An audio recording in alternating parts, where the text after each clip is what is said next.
Skilling Podcast, where we talk to content creators, competitive players, and all voices in between who make the Pokemon community incredible. Now you're going to give me a second because this guy has a lot on his rap sheet.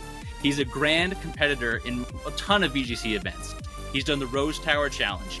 He's won the Reddit VGC circuit. He's a 3-time winner and champion of the NPA tournament. He's been a 2-time top 6 qualifier for the North American Players Cup. And lastly, he's also qualified for the World Championships in both 2019 and 2022. It's our friend, Adi Subramanian. Welcome, my friend. Hey, hello, everyone. It's great to be on.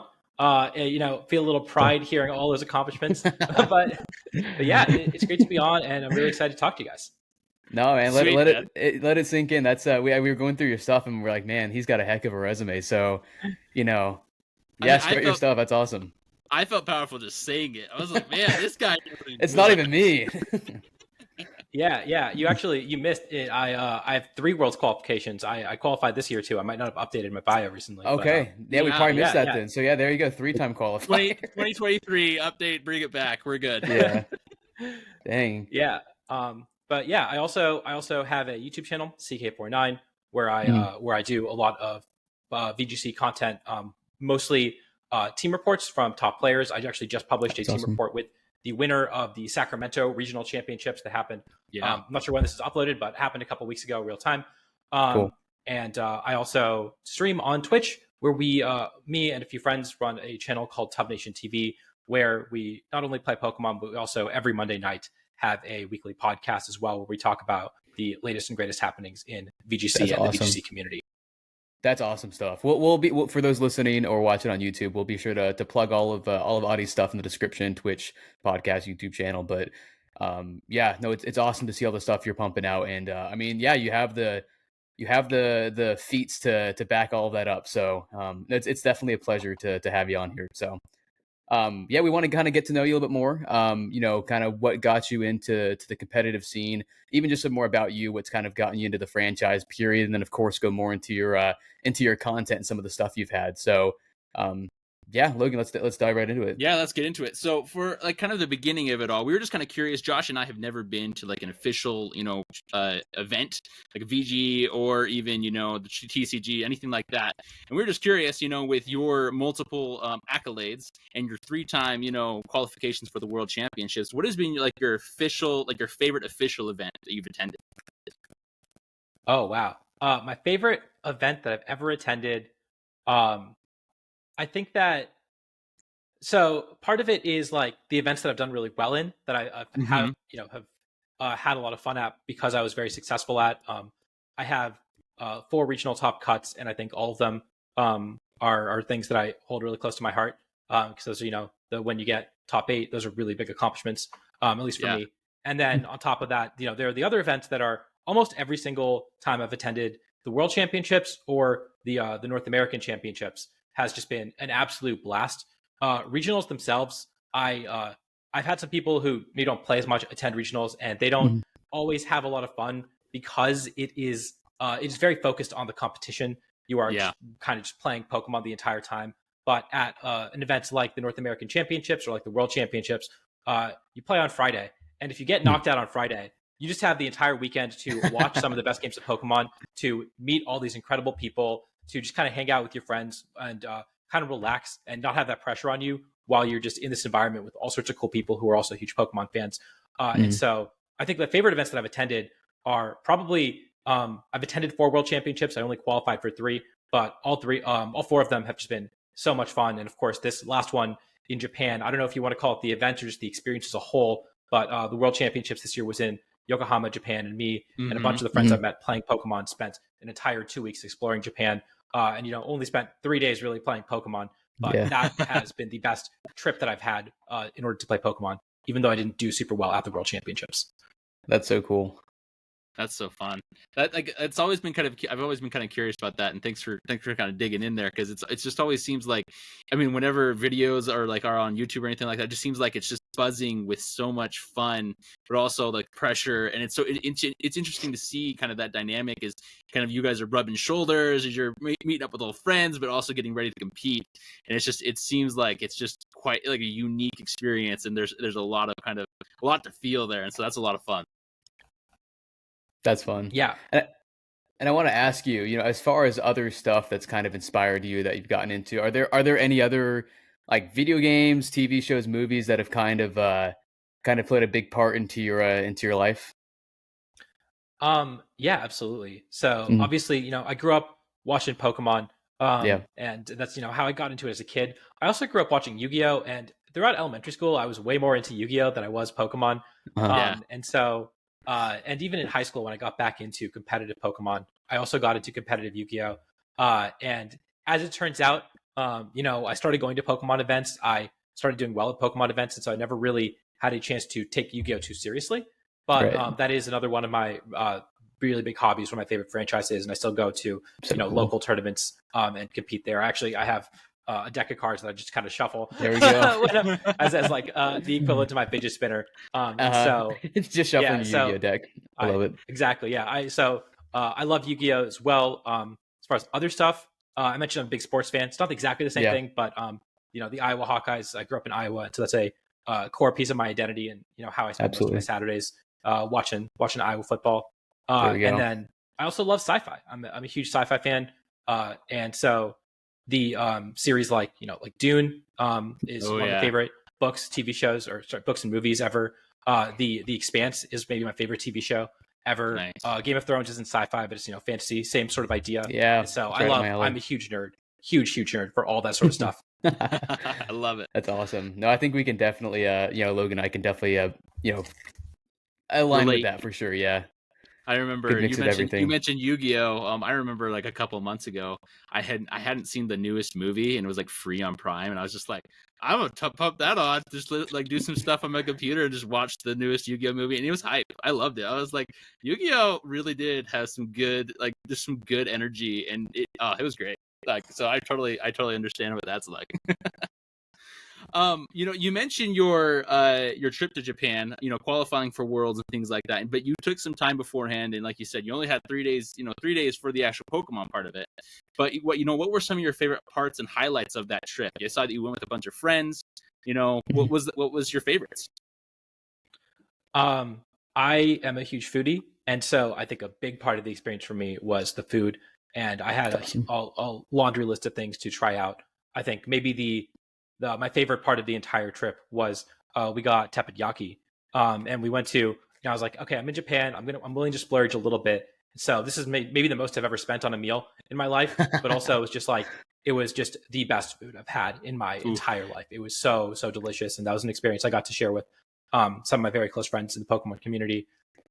We got to, I guess, just traveling around Tokyo, doing all the stuff in Tokyo, going to Shinjuku, going to Golden Gai and seeing the nightlife there, going to Shibuya and going to the Pokemon Center, Nintendo store in Shibuya was really, really cool. The tournament itself was incredible. It was just a celebration of Pokemon as a whole on a scale that I don't know if we've ever seen before, because this is the first time the World Championships have been held in Japan. Mm-hmm. And so it was just such a cool experience to just be part of. They had a really, really really cool drum routine at the start of the show, and just the energy was palpable. And so I love being, at the venue, at Worlds, meeting people from all over the world, meeting people, from Japan who I might not have met otherwise, as well as people from, Europe, Australia, everywhere, and competing against those people. And, it was just a really, really special experience for me. That's so cool. That's awesome. I'm so glad you got to do that.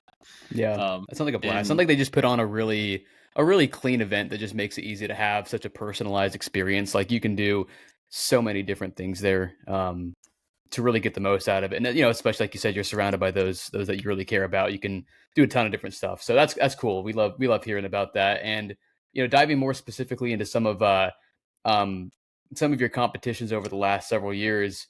We want to hear about some of your top teams. This year in Orlando, you placed 10th. you had a Gothitelle on your team. And then in Mhm. May of last year, I believe it was 2022, you also had another killer team. Hey, there's the There she Gothitelle. is. There she That's what we're is. talking about. There she is. It's funny enough that you bring that out because in May of last year, you had this other killer team, also with Gothitelle once again, but then Mhm. backed by some, newer generation common starters like Rillaboom and Cineroar. And then you had legendaries like Tapu Fini, Palkia, Calyrex. So I want to hear about these two teams because you placed really highly, and why you think they were so successful. Yeah. So they both have very interesting stories behind them. I can start with Orlando, which is it's the biggest Pokemon tournament, in-person Pokemon tournament ever. I believe it was 780 players. Yeah. And I finished top 16. I finished 10th place. I went 9-1 after day one. That's that incredible. tournament was a slog because it was the last tournament before they implemented the new rules that would make it go from 10 rounds of Swiss into a top 32 top cut to 9 rounds of Swiss, and then having 5 additional rounds of Swiss in the next day. And so it was the tournament ended. The day one of the tournament, Saturday, ended at like midnight, and then we had to be back at the venue at 8 a.m. for the top cut section. So that was just a grueling experience. But the tournament was very, very interesting from a publicity standpoint because the story of the team is so some of my friends, Alex and Justin, were laddering. They were practicing, and they ran into a very cool Parish Trap team. Parish Trap being a team where you use Parish Song to inflict Parish on your opponent's Pokemon, and then use Shadow Tag either through Mega Gengar, which is not currently legal, or using Gothitelle to trap your opponent on the field, stall out those turns, and switch out the Gothitelle on the last turn so that your Pokemon stay alive and your opponent's Pokemon get knocked out. Right, and you can do that for all 4 Pokemon. So they ran into a cool Parish team. Alex has been known to use Parish. He's also used the Parish pretty successfully. And so they went ahead and recreated the team, as one does when you see a cool team on ladder, recreated it, and used it in a tournament. And Justin actually went on to win that grassroots tournament that was a week or two before Orlando Regionals. Yep. And so we thought this team was super cool. And so me and another friend, Nick Navarre, ended up using a variant of it. And we both ended up getting into the top cut section. And Nick, during those Swiss rounds, actually beat Wolf Glick, who is pretty well known. And so and Wolf and Nick both top cut. I also top cut. And in top 16, I played against Wolf as well. Nick and I were using the exact same team. Turns out Wolf was using almost the exact same team too. The person that we found on ladder was actually Wolf. No way! That's insane. Yeah. And so there were 4 people who were using variants of that team in top cut of Orlando. There was Wolf, who ended up winning the tournament. He beat me in top 16. Me and Nick, who were using the team, and then another player, I think Marcus, was using it, and he saw that Justin won this tournament with it and used it as well. And of course, Justin Tang would go on to win Knoxville Regionals a couple months later with the same team. And so that team, I was really proud of my play. I wouldn't say I really built it, but what was really funny is that afterwards in Wolf's team report, where he talked about his run, he basically made us the bad guys of the report. I can't believe that someone would take my team that I was working so hard on and use it publicly and then publicize that they used it and did well with it. But that's just really common. And he actually has a clip from our Twitch channel of Alex streaming his run in that tournament, and used it in his team report video, just complaining about us using his team. And so that was a funny experience. Where I think his complaints really have no basis, but it was interesting to be called out by one of probably the biggest name in VGC. Right. But also, he built a really good team. I mean, we did really well with it too. And so I don't have any regrets about that. But that's how the Orlando team came to be. Cool. The other team this was Vancouver, right? Was this Vancouver? Yeah, so that the other team that was the Orlando team that I was talking about from February of this year. Yes. The other team from Vancouver was Gothitelle, Calyrex Ice, Palkia was the core concept. The idea was that Calyrex Ice is really, really weak to Incineroar. Of course, it being an Ice Psychic type, Incineroar being a Fire Dark type. Right. And on top of that, Incineroar has Intimidate, so it reduces its physical attack stat, which is what it's trying to do a lot of damage with. And so Incineroar, most of the time, what it wants to do is it wants to switch into the field, intimidate both opponents, click Fake Out to stun one of your opponents for the next turn, and then click Parting Shot, reducing your Parting stats even Shot. further, getting back off the field so that later it can switch back in and click Fake And Out do it and all intimidate again. once again. Yep. And just Yeah. keep cycling. And so because Calyrex Ice was so weak to that, the premise was if we leave Gothitelle is a faster Fake Out, so we can stick them on the field for a turn. They normally don't carry Protect, and the Palkia can just Hydro Pump the Incineroar and get rid of it. And then the Calyrex Ice can come in later in the game and be sweep. safe. Exactly. Not to mention the Palkia also, if it survives another turn, can click Trick Room and set up Trick Room for the Calyrex Ice in the end game. Right. And so that was the premise of the team. Alex Underhill, again, same Alex, and I brought that team to 3 tournaments together. And then Justin, who was also mentioned in the other story, used it at 2 tournaments, used it at Vancouver as well. If you look at Top Cut at Vancouver, he also top cut that tournament. So we brought in 3 tournaments. Alex cut the first 2. And in fact, he beat me in the second to last round of Swiss. We were using the exact same team. And the winner would make it to top cut.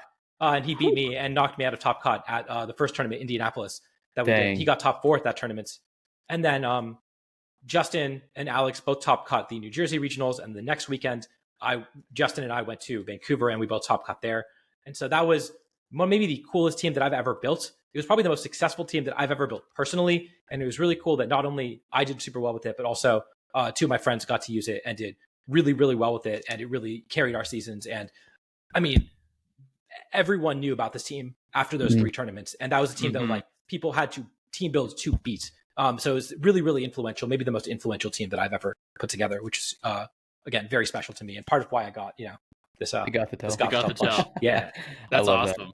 I just love how that directly combats the Incineroar meta, because I mean, you see that all the time, and it makes sense. I mean, rinse and repeat, intimidate, Parting Shot does a lot of damage. Basically, puts you up on your opponent from the get go, and finding something that just directly combats that while still having an Incineroar on your team, if you wanted to run it as well, it's cool. I mean, and Calyrex Ice is an awesome Pokemon, fantastic late game sweeper. So being able to set the stage for that and overcome one of its biggest hurdles is it's a really creative solution to a problem for it. So that's awesome. Yeah, it takes Calyrex, which I think kind of takes a moment or two, to kind of figure out how it works, and it really lets it shine. And so it's impressive that you were able to do that. Whereas, I can't remember Gastrier. What's the ghost horse's name? I can't remember it now. Spectrier. That's the name. Yep. Yeah. And so in that one, that one has a much more popular usage. And so seeing Calyrex in the spotlight is awesome, and I love that. Yeah. And with the transition now to, of course, a new generation, we're in Scarlet and Violet. With that, of course, consequently, you're going to get, a new meta. Anytime a new meta comes out, I'm sure it's super fun to figure out, but it's also really chaotic. People scrambling to find out what works, and then again, how to combat what's going to work. And in your first tournament, I believe this is San Diego. Was this your first one for Gen 9? You rocked Golden Eggo, King Gambit, and then Tauros Aqua Breed. Obviously, Golden Eggo and King Gambit see a lot of usage. So I mean, what kind of goes into analyzing a new meta, and how did you ultimately land on those mons? Yeah, that was another team where I top cut that regional. I got I think I finished 32nd. I lost to the number 1 seed in the first round of top cut. But that tournament, I think at the start of a generation, it's all about like depth. It's all about just like having a depth of understanding of everything that you can use. And the funny part is, and I have a team report on my YouTube channel where we talk about that team pretty extensively. Cool. And we talk about it for like an hour. Essentially what we're doing is we just try to use as many things as possible as a group of players, a team building group. All of us try to use as many things as possible in the lead up in the month that we had between the games releasing and that first tournament, and try to figure out what was strong and what wasn't. Right. And our main conclusion was that Rain was really strong. Rain was super underutilized. And if you look at the top cut of that tournament, there are something like 10 people out of 32 who were running Rain teams, and no one saw that coming going into the tournament at all. Wow. And so I do have to give huge kudos to Nick, who again basically built was a big part of building and building upon Wolf's team. and ran the same team as me at Orlando, he also was a huge factor in this San Diego team. He and my friend Roshan put it together, and I think 6 of us used it, and 2 of us or 5 of us used it, and 2 of us made top cut, me and Angel Miranda. And so, yeah, that team was also super cool. Also, one thing that was funny is that tournament, I also played Wolf in that tournament in the last round of Swiss. And he was 8-1, and so he was, or 9-8-1, yeah, and he was guaranteed to make it to top cut regardless of whether he won or lost. But I was 7-2, and I needed to win the last round to guarantee myself top cut. And it went down to game 3. I had played super well, and I was in a winning position. I had 100% win con, except I had 4 seconds left on my clock. And so, and he could click protect on my turn. So I would have to attack twice to win the game. And I did not. 4 seconds is probably not enough time. It's maybe enough time to attack twice. Usually one input takes about 4 seconds. If you're fast enough, you can maybe do it in 3. And so, but on that last attack, our games disconnected. Because in Scarlet and Violet, when they first came out, there were a lot of disconnection issues. And that regional was plagued with disconnection issues. And it's gotten better since then. But you still see it on stream every so often where the games will disconnect. And so we have played this really, really intense set. I've used up basically all my time. And then we disconnect. And as a result, we go to sudden death. We are the last people playing in the entire tournament. He has nothing to play for. If he loses, he makes it to the next day anyways. But it goes down to sudden death. And the fact is, Dindozo, which was he was using, is basically unbeatable in sudden death because the rules are the first person to take a knockout wins the game. And Dindozo is really hard to knock out. And I can't exactly target the Tatsugiri. And so, usually I need to like whittle it down, sack some Pokemon. But if he ever gets 1 KO, he would get the win. And of course, he did manage to win in sudden death. So, but then, despite that, I had a good enough tiebreaker that I was one of the 3 people who had a 7-3 record to make it to top cut of that tournament. Congrats! At which point awesome. I immediately lost to maybe the best player in the world, Emilio Forbes. But yeah, it was really cool to play Wolf in back-to-back tournaments, and I really regret not clicking my buttons maybe 2 or 3 seconds faster and guaranteeing myself a win against him in that San Diego tournament. Yeah, it's still cool to know that you were like right there, and I mean you had the win con. It was just it's just a matter of the input. So, and I want to ask you quickly before Logan had a question.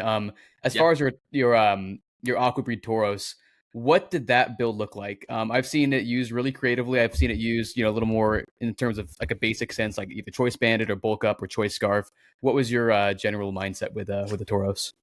The Tauros was a Choice Scarf variant. A lot of rain teams were running Palafin, which of course has a priority move in Jet Punch, which is really, really powerful. And then also is a good speed stat, so it can click Wave Crash.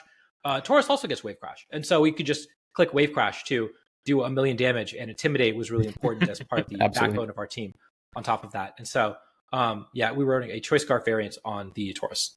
Nice. I love it. Awesome. Kind of following those lines of team building, teams, and generals of that nature. One of the things we've noticed obviously with your team creation, you recognize the tried and true, but you also like to spice it up with the under appreciated, the ones that can really rise up and take some spotlight.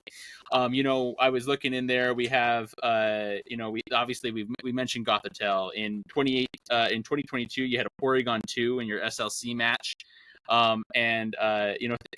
Interesting mix-ups and things like that as you're analyzing your teams, kind of building up, trying to counter the meta, become part of the meta, and kind of change the flow of the game. Kind of what were some of the things, like what were some mons that you noticed that you found that surprised you as you began to use them, and maybe like who was overrated as you were trying to figure out your style, figure out the flow of the meta at the time.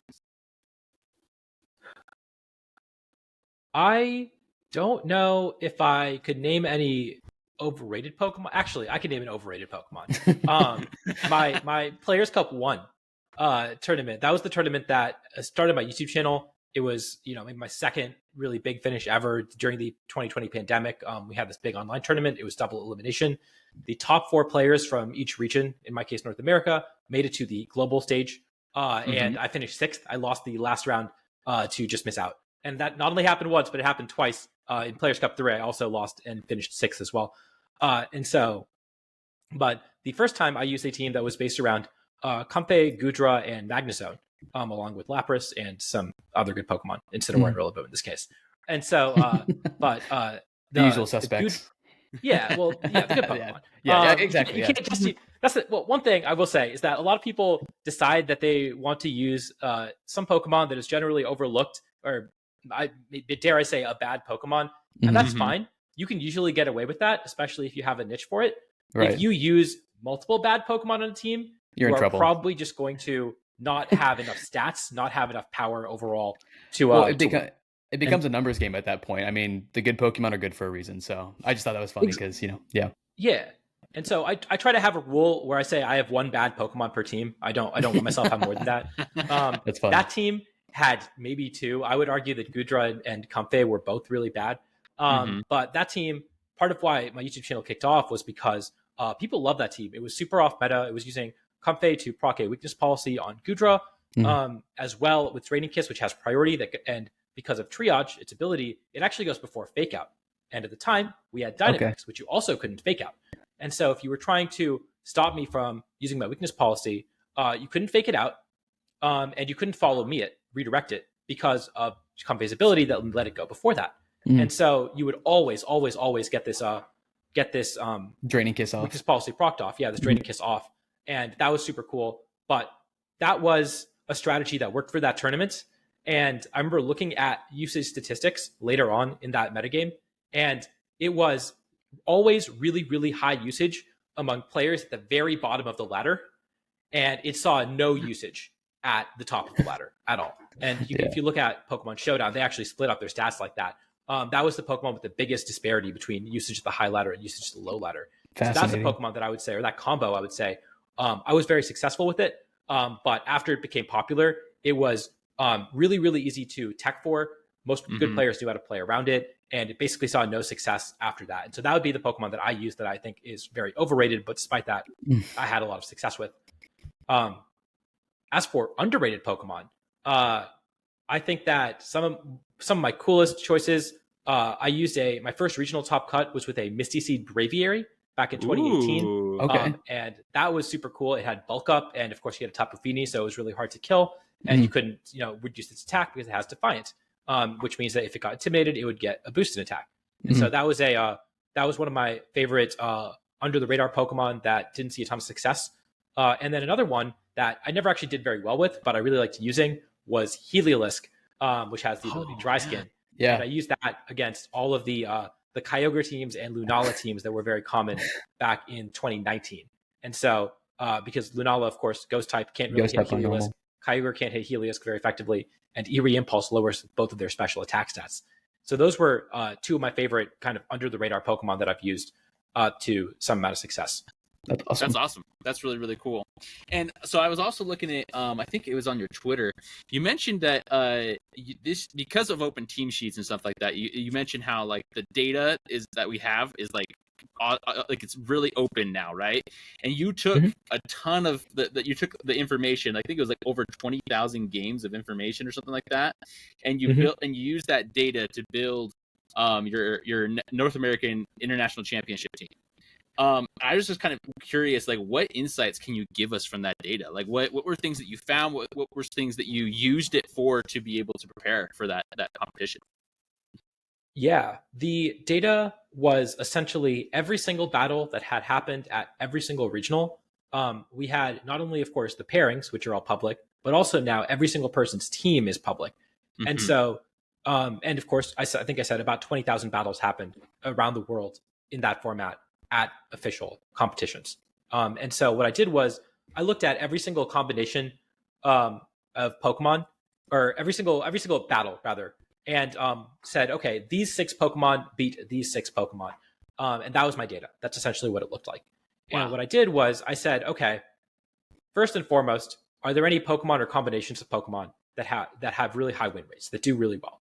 And there were, but the ones that did really well were the ones that we knew did really well together. The Pokemon that, there were a couple of the really common meta teams that did very well, had the highest win rates. That's why they had just won, the last couple regionals. It's like, okay, we know the good teams are good.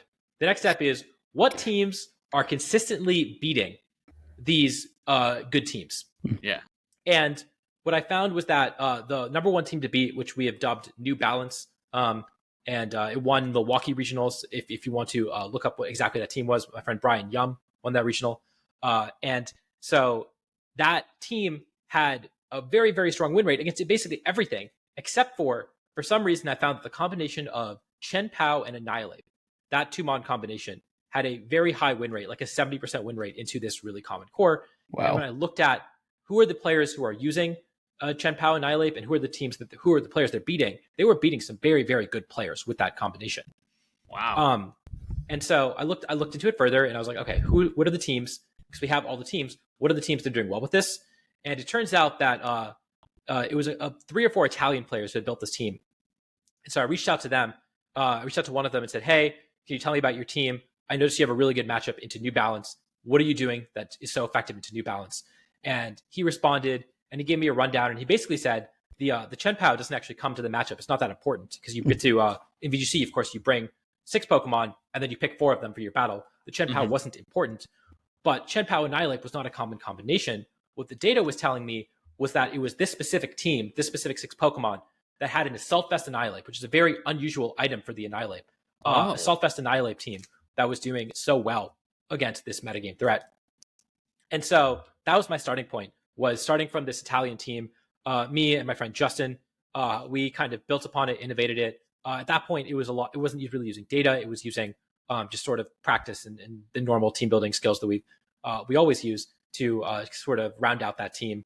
And that was one of the coolest ways of building a team that I've ever used. I did beat all of the New Balance players that I faced at Nationals, but sadly, I think I played pretty poorly against some of the other teams. There was one matchup in particular that I knew was pretty difficult that I practiced a lot and had just like did not perform well against that one difficult matchup in that tournament, and kind of didn't do super well because of it. But I thought that team was super cool, and I thought that process was super cool, and I'm absolutely planning on replicating it moving forward into my next event, which is in this December. So I've got some time, and I definitely plan on trying to do that again.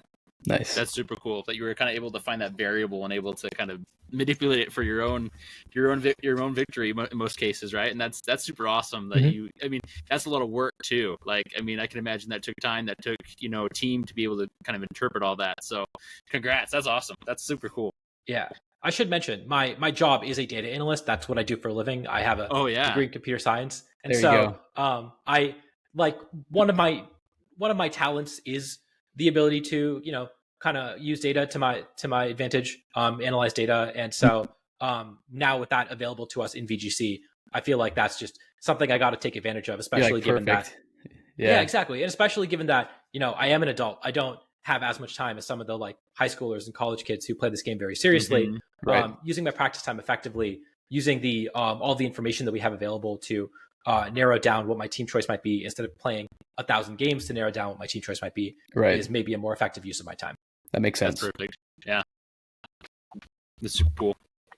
I guess Josh, I think you're up, man. Yeah, so we wanted to ask you kind of haven't touched on this quite yet. You've participated in a lot of seasons of the NPA, which basically works as a draft for players to make up a team as a whole. You got drafted to a new team, the Samurais, from your first team of the New Bark Loud Puppies. And, we were looking at your stuff. You've played with nearly different teammates every season.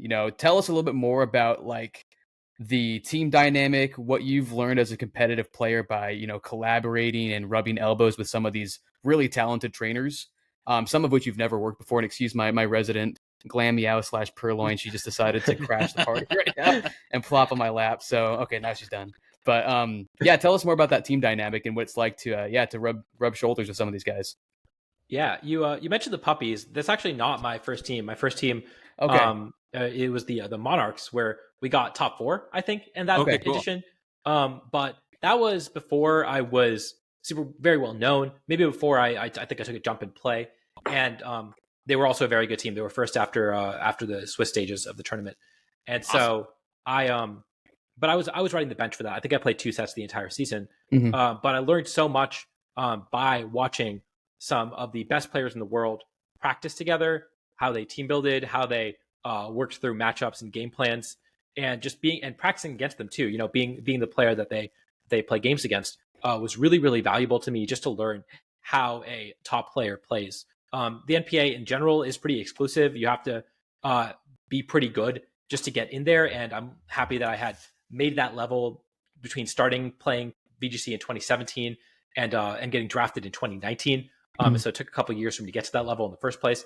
But being exposed to all these incredible players was really, really useful, and I think I improved a lot just by being in the room with those guys. And I made a lot of good friends who I'm still really good friends with as a result of that team. It's awesome. And then in 2020, I was drafted by the New Bark Loud Puppies, and I was on that team for 3 straight years.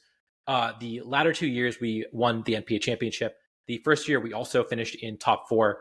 And a couple things happened. The first is that I remember I lost the deciding set in top 4, which was really sad. And I remember part of it was because I had used a team that everyone knew I was going to use. That was the first team. That was one of the few teams that I had done very, very well with. Won the Rose Tower quarantine charity tournament. That was my first really big tournament win. So everyone kind of knew I was known for that team, and my opponent brought a team that was really good against that. And so one of the lessons I learned from that was I had to be willing to learn to use all sorts of different teams, be as well-rounded a player as I possibly can be if I want to do well in these sort of team tours, just because you know who you're facing for the entire week.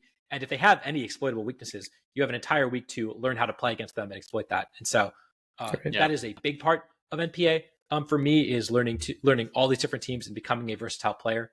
And then on top of that, like you mentioned, the people you meet are so important. These are people from all over the world. That's part of the best part of VGC, is that this community is so connected that you can meet people from all over the world. That I have friends right now in Spain and in England and in Australia and in Malaysia and and then of course all over North America, where I've just met them through playing Pokemon, partially by going to events like the World Championships, partially by playing in these online tournaments. And so it's such a special experience to be able to befriend people like that, and then practicing with them is always great. It keeps you out of, again, like I mentioned the same few names over and over again for people who I consistently team build with, but being kind of pushed out of your immediate friend group and forced to work with people who maybe think in different ways is really, really valuable to me. Practicing with those people is obviously really important. And then because you have to be willing to use a different team so often, different players have different expertises, have used different teams in the past. And so you get the chance to work really closely with oftentimes people who have built these really cool teams and learn exactly how to use them from these top players. And so NPA has been a really, really cool experience. It's made me a lot better at Pokemon. And it's been very, very cool to win 3 in a row. I think I'm the only person to ever win 3 NPAs. And so I can't pretend like I had a lot to do with the last one. I was on the bench for most of the playoffs in the last NPAs. But the previous 2, I was a starter for basically the entire season. And so all 3 of those were really special experiences and met a lot of cool people through the tournament. That's incredible. That's super cool. Yeah, thanks for sharing that. Before we head into our rapid fire round, I actually missed a question I actually wanted to ask you real quick. So competitive Pokemon VGC is an interesting. It's an interesting, competition kind of thing, because the games themselves, like, you're generally with sports, obviously, as a kid, you grow up playing the sport, so you know the basics from basically the get-go, right? What's interesting is the mainline games, they don't teach you how to play VGC. They teach you how to play singles, which is also awesome. But if you want to play on, the professional stage, you kind of have to, figure out a lot of things on your, like, you have to figure out a lot of things, but the game doesn't teach you. So I guess, one of our questions for you is, what tips and tricks would you kind of give someone who's a new player to be able to find resources to begin kind of getting into this sphere of VGC and really kind of breaking into the area? Yeah, I think it's actually really hard to get into VGC, especially if you haven't played Pokemon before. It's especially hard. You need to know, like, the amount of knowledge you need to know to play competitive Pokemon is actually kind of astounding, and we take a lot of it for granted. The type chart is something that is kind of difficult to know. Like even pro players don't always know every single interaction. Like pop quiz. What type effectiveness is bug against Garchomp? It's neutral, right? It is neutral. Yeah. That's, I had to think about it. I had to think. I second guessed myself. No, because you're right. I know people who have used Garchomp to a lot of success who could not answer that question correctly. Yeah. It's hard to know. And so was it bug against ground? Sorry, I clipped out there. Was it bug against ground? Was that the question? It's bug against Garchomp. And it's neutral, but it's because I hesitated for a second because ground against bug is not very effective. So I was like, wait. Yeah. Yeah, okay, there you go. 100%. Anyways, keep going. Sorry. I clicked for a second. Yeah. And so, not only do you have to know like type effectiveness, but you also have to know every move and what it does, every Pokemon's base stats essentially, and every ability and what it does. Open Team Sheets has made it a lot easier because now you don't need to know every single move that a Pokemon could possibly learn. You just need to know what the Pokemon that they do have on the team sheet, what the moves actually do, right? But like in the past, you had to know, hey, I see a Heliolisk. I don't know what that Pokemon does. I don't know what its type is. I don't know anything about it. And you just have to kind of hope you can figure it out as you go and they can surprise you. Now that's a little less prominent, but there's just so much knowledge. And so first and foremost, you need to get all that knowledge down. Usually you get most of it just by playing the game. Playing random battles is another great way to get a lot of that knowledge down, honestly. And then the other thing, EVs and IVs, again, are another thing where these basics of competitive Pokemon, you can go watch a guide and you can learn about EVs and IVs and whatnot. Natures, how they interact. But then after that, in terms of how to get into VGC, my best advice, do not build a team. A lot of people, they will say, hey, I want to play VGC. I want to build the team around my favorite Pokemon and then go play. And if that's what you want to do, that's fine. But that is not the fastest way to get good at VGC because team building and playing are different skills. They are drastically different skills. There are a lot of people who are very, very good players who do not build any teams and just use the best teams that they can find. And there are a lot of people who are fantastic team builders who consistently see their friends do better than they do with their teams.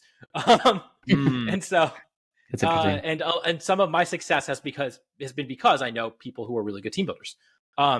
And as a result, I say, hey, go and find a really good team, play games with that. That way, you know that all of your losses are not because the team has fundamental flaws, but because you probably misplayed or you brought the wrong Pokemon to the matchup or something like that.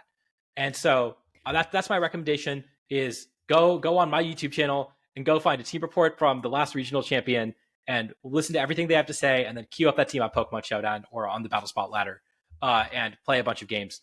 And then after that, like once you started playing, once you get the hang of it, like there's a lot of ways that you can improve. But I think just to start out, my best advice is pick a team that's good, go through your replays, figure out what you could do differently. Don't blame bad luck ever. Like, yes, there are games that you will just get bad luck out of, but try not to blame bad luck. See what you can do differently. A big part of competitive Pokemon is risk management, is knowing that, there is going to be variance in the game. How do I win despite the variance? How do I try to account for as much variance as possible in my plays? So don't ever blame bad luck. Play as many games as possible and go through your replays and think very critically about what you can do differently. Even if coaching is also an option as well. I don't personally offer coaching, but I know a lot of top players that do. So if you really want to get good fast, that's another option. But that's my best advice. That's fantastic. Awesome. I really do think that it's it really is reps because it's just there's so much information. I mean, like Logan and I have been in a pretty casual competitive draft league with like a core group of like 15 to 20 guys for the last several years, and just for some of our matches every week, it's like, man, there's a lot I need to take into account. It's like, like you said, type effectiveness first and foremost. I'll be looking at an interaction. I was like, oh yeah, Ghost used to not be very effective against Steel, but now it's fine. That changed. It's because, I can use Shadow Ball and Metagross now. I couldn't do that before. And then like, I'll be playing randoms and ability will proc. And I'm like, oh yeah, I forgot about the interaction. And then the EV spreads will change everything. Then you got to remember secondary effects for moves and base power. And it's just, it's stuff that you don't want to flashcard it and just try and memorize everything because you'll make your brain explode, first of all. But it's just like, it's getting that feel for it, getting the reps in and find out what your strengths are and being willing to adapt and get better. So I think that's fantastic advice for for a prospective VGC player. So thank you. Yeah, I agree. I think that's the great advice. Now, getting into kind of our rapid fire round, these are just kind of general questions, and you kind of answer just off the top of your head what you think, and things like that. So our first one, out of the dynamics in the special mechanics that have been introduced in the last couple of generations, out of Megas, Dynamax, or Terrestrialization, which one's your favorite? Wow, no Z moves, huh? Well, Z moves, Z moves too. You're right. I forgot about Z moves. Z moves always get cast aside, man. I knew that was gonna happen. Everyone always forgets about Z moves. My favorite is Megas. I think that it's a cool way of reimagining a Pokemon. And without just giving it an evolution and kind of casting it aside, or what they've been doing recently and giving it like a local form, right? Mm-hmm. And that almost always outclasses the original form. I thought it was really cool that a Pokemon like Kangaskhan that otherwise wouldn't see play wasn't just set aside and say, hey, we actually have a lowland Kangaskhan now, which is just better. They gave it a way to make it viable using the same stats and using the same move pool, which I thought was really cool. Obviously, Kangaskhan back in Generation 6 was a little overtuned, maybe a little overpowerful, but by Gen 7, they had really tuned it really well so that Megas did not feel overbearing, whereas, and less centralizing. You still had to build your team with a Mega on it most of the time, not all the time. James Beck did get, I think, top 4 at the World Championships without a Mega on his team in 2019. So you can do that. You were not required to use them, but you generally, you probably should use one on your team unless you're as confident as James was. You probably should use one on your team. But there were so many of them. There's 20, 25, 30 choices that you can choose from that it didn't feel like it was a major constraint in team building. And it was less centralizing than something like Z moves, where if you fire your one Z move off into a protect or into an immunity, you are potentially just losing the game. And if you fire it off effectively, right, you are so far advantaged. And that goes even further with Terrestrialization, where if you Terra and your opponent plays around it or reads you, you are so far behind. Using that one-off Terra is almost worth trading a Pokemon for at times in battles. Like, it's that important, just using your Terra effectively. And Dynamax was the only thing that mattered last generation. It was right, just, hey, how well do you use your 3 Dynamax turns? How well did your opponent use their 3 Dynamax turns? That is almost always game determinative. Whereas Megas, it felt like you knew what you were getting. It didn't impact gameplay beyond the way that any other Pokemon would impact gameplay. And it was a cool way of getting a lot of older Pokemon that were falling out of favor, maybe a little underpowered, back into the right power level, and seeing fan favorites, Pokemon like Gardevoir that do not see a ton of play, were more than capable of winning regionals and doing well at Worlds. So Megas are my favorite by far. Love it. Perfect. Next rapid fire thought: who is an underrated Mon for this season of current VGC? For this season of current VGC, I am going to go with a team that I actually used to win my locals this past Tuesday. I used a Ceruledge. I think it's very cool. It's got bulk up in a very physically dominated metagame. It is a fire type that so it has Flash Fire, which makes it immune to other fire types. And of course, the best fire type in the metagame right now is actually Ogerpon Fire, which has Mold Breaker. And so a Pokemon like Heatran that has Flash Fire still takes a lot of damage from because it's a Steel type. Ceruledge, because it's just a Fire Ghost type, does not take a ton of damage from these fire attacks that can hit through Flash Fire, which is also really cool. And it has a very, very good typing, just a fantastic typing, and has the ability to regain its health with Bitter Blade as well. And Poltergeist is a new move that it got in the DLC that it didn't previously have. So now it has a powerful ghost move as well that it can click. And so I think it's a Pokemon that is not currently being used at all. And I was playing around with it and thought it was actually really good. Really fun. You said you ran bulk up on it, right? I ran bulk up on it, yeah. Cool. That's awesome. Yeah, Poltergeist is a fun move. Yeah, it's cool to see some Mons get that, I just use Ceruledge on my casual playthrough, but it's cool to see how it's being used competitively as well. It is very cool. I will say I did lose a game on ladder to a Focus Sash Chandelure, which I just could not hit at all. And so, it does have some weaknesses, but right. All right, last rapid fire question, really quick. Which has the better design, Cantonian Arcanine or Hisuian Arcanine? Oh, Cantonian Arcanine, no doubt. Okay. Hisuian Arcanine is a very strong Pokemon. It is probably better right now in VGC, but I think it kind of just looks dopey. Yeah, I love it. I love it. its helmet is a little dopey looking, but it does hit like a tank. So awesome. That's crazy. Cool. We're gonna hop into our shower thoughts now to wrap things up before going into some kind of closing words of wisdom from you. Shower thoughts are just those kind of random thoughts that will come to you over the course of the day. You're driving to work, you're in the shower, you're at the gym, and you're like, I don't know why I randomly thought about this, but my life revolves around Pokemon, so here I am thinking about it. So, first one from us is, if you could improve one Pokemon's ability in a balanced way, what would it be?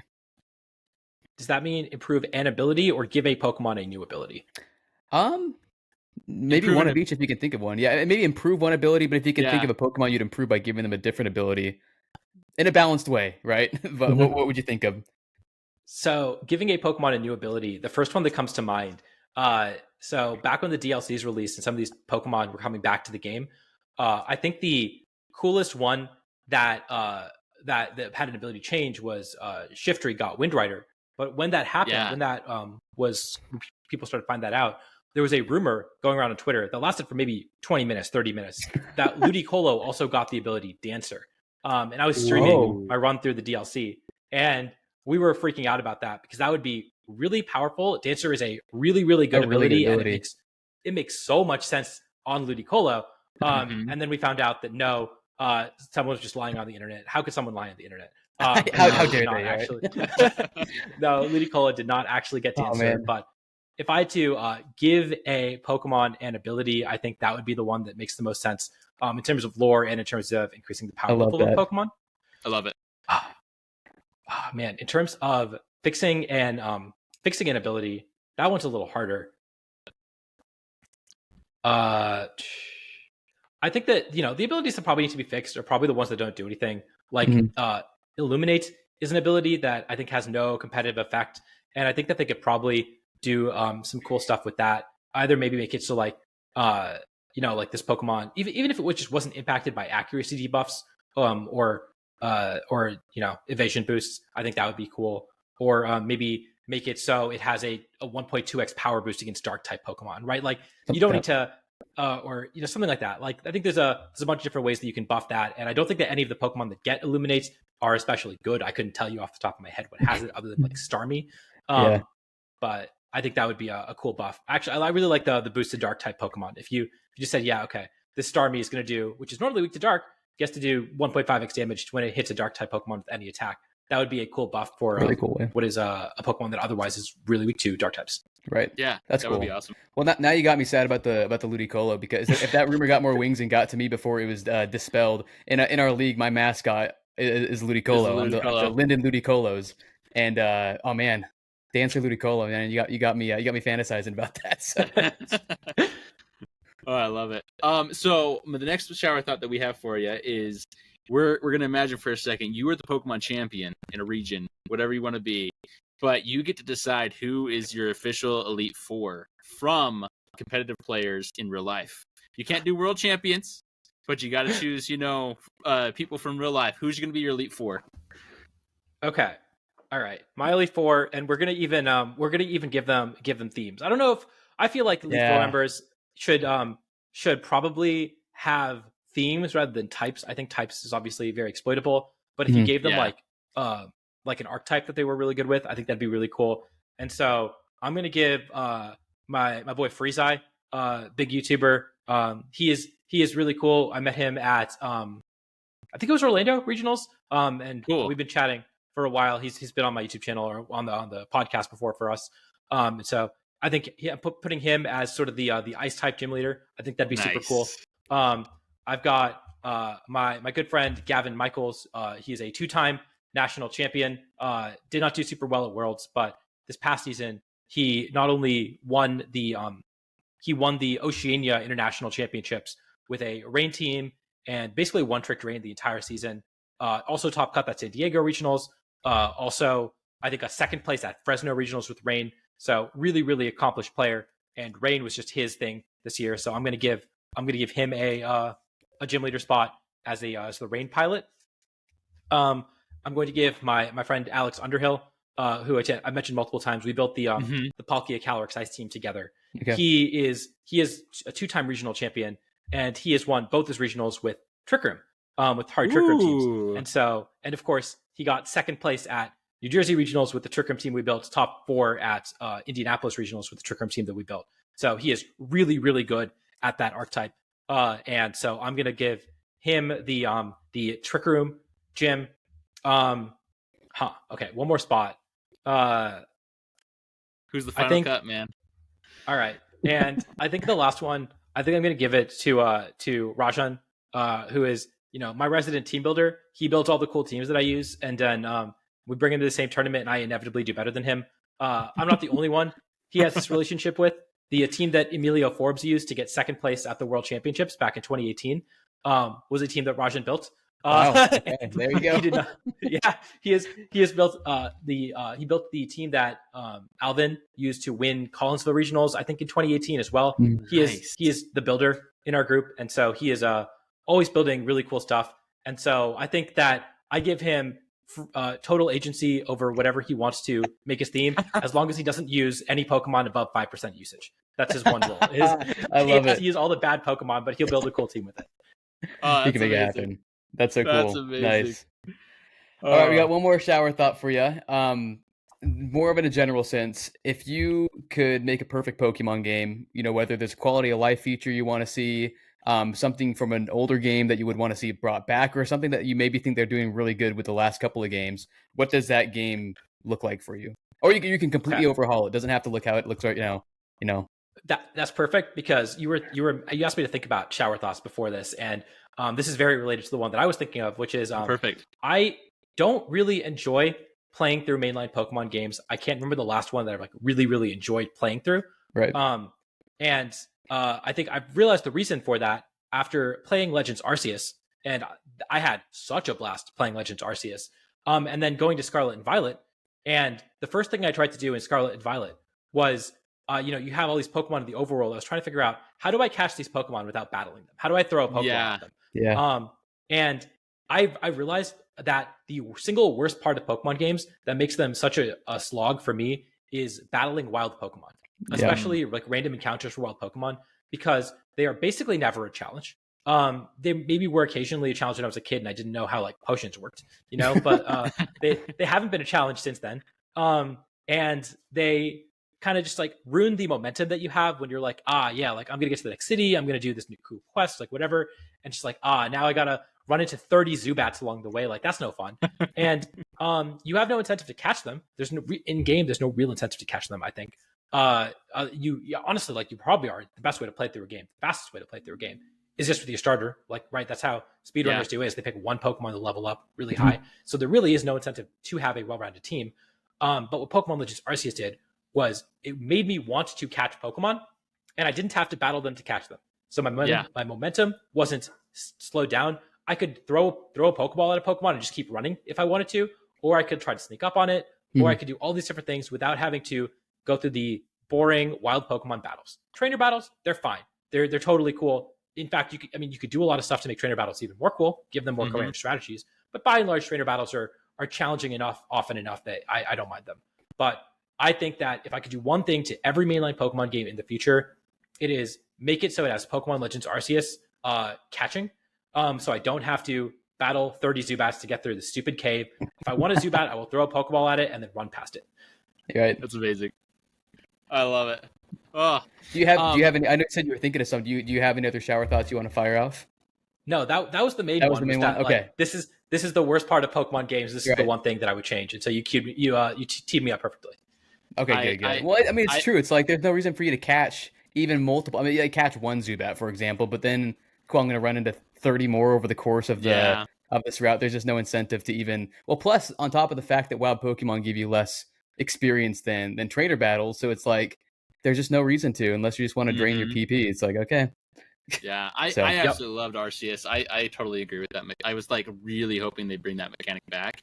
At least like even if they didn't, like you could turn it off or something like that, but like just have it there, because it made everything's so much better. Like it just was like you could crouch down, you could creep up on the Pokemon you were really hoping to get, and just it was an experience all on its own, man. So I totally agree with you there. I do like the auto battling in Scarlet and Violet. I thought that was a nice add where, you know, they follow you in the overworld and you can just send it off to go fight whatever in the general area, but you know, it's kind of a more side thing. But all right, my problem with that was always I would send my Pokemon off and then start running, and then the Pokemon wouldn't get far enough to battle them before I ran out of range. There you go. Yeah. Oh man, I love it.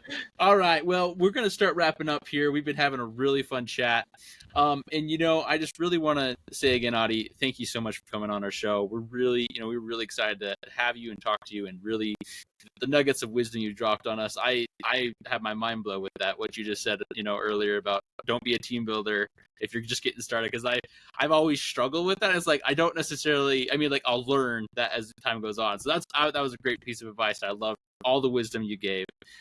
You know, as we're closing up here, really quick, we just want to, you know, give you a chance to plug yourself, you know, for anything, you know, tease us for anything that's coming up on your end. And then also, if you have any, like, you know, last nuggets of wisdom for life, for Pokemon, for you know, the audience, we'd love to hear it. Yeah. So I guess as my plugs, you know, follow me on Twitter. I post a lot there, post all my videos, all my streams there. I have a YouTube channel where, again, I uploaded a lot more consistently when I was in grad school, and now that I'm working a full-time job, it's a lot harder for me to kind of churn out videos. But we do a weekly podcast that is up on the YouTube channel on Wednesdays, and we record on our Twitch channel live on Monday evenings. And so I definitely recommend that you check those out. And yeah, as far as like general life advice, if you're a Pokemon fan, make a point to go to an internet, go to a World Championships if possible. I think that, you know, regionals are fun. Being a spectator to regional, I think, is a little underwhelming of an experience, although competing, I think, is a blast. But yeah, I'd say go to one of these big Pokemon events if you can. Feel free to hit me up. Feel free to, you know, say hi to me at the events. I love meeting new people, making friends. But not every single person, but like almost every single person I've met at these events is just a phenomenal person. They're so much fun to hang out with. I've met some of my best friends in life in general, going to Pokemon events. And so it is just a really, really cool, unique, it's just a unique way to meet people who have a very similar interest to you, who think in a very similar way to you. And just the fact that these events are happening all over means that you constantly have an excuse to travel and get to see all these different places with some cool friends. And so if I have one piece of advice, if you're watching this podcast and you are a Pokemon fan, which I assume you are because you're watching this podcast, definitely recommend trying out going to a tournament at some point. I love it. Well, again, thank you so much. We've loved having you. And everybody, this is the Skilling Podcast. This is Josh, Logan, and Adi signing off. We'll see you next time. See you guys. Thanks for having me.